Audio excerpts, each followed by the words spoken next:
গত ৯ই মে ছিল আমাদের কন্যগড়ের সব থেকে বড় পুজো, শকুন্তলা মায়ের মহাপূজা। প্রতিবারের মতো এবছরেও বেশ রাত করে আমরা মাকে দর্শন করতে গিয়েছিলাম। মা আসেন এই একটি রাতের জন্যই, সে কারণেই হয়তো রাত ২টো হোক বা ৩টে, গোটা কন্যগড়বাসীর চোখে যেন এক ফোঁটা ঘুম থাকে না। মায়ের মুখ দর্শন করেই মনটা শান্তিতে ভরে গেল। আমাদের এই পুজোয় বহু ছাগ বলি হয়, এছাড়াও আরো অনেক কিছুরই বলি দিতে দেখা যায়। দর্শন করে আমরা মেলায় একটু ঘুরে নিলাম, এরপর রাস্তার পাশে পেপার পেতে বসলাম মা যখন নিরঞ্জনের দিকে এগোবেন তখন তাকে আরেকটিবার দেখার জন্য। বসে বসে আমরা জিলিপি, আইসক্রিম ইত্যাদি অনেক কিছুই খেয়েছিলাম। এই দিন কন্যগড়ের সমস্ত শনিকালী মন্দিরে পুজো হয়, নতুন নতুন প্রতিমাও আসে।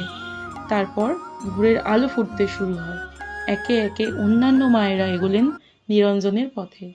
সব শেষে এলেন আমাদের মা শকুন্তলা, রেখে গেলেন সমস্ত ভক্তগণকে গোটা একটা বছরের অপেক্ষায়। মা সকলকে ভালো রাখুক, সকলের মঙ্গল করুক, মনস্কামনা পূরণ হোক সবার, মা নিজেও ভালো থাকুক।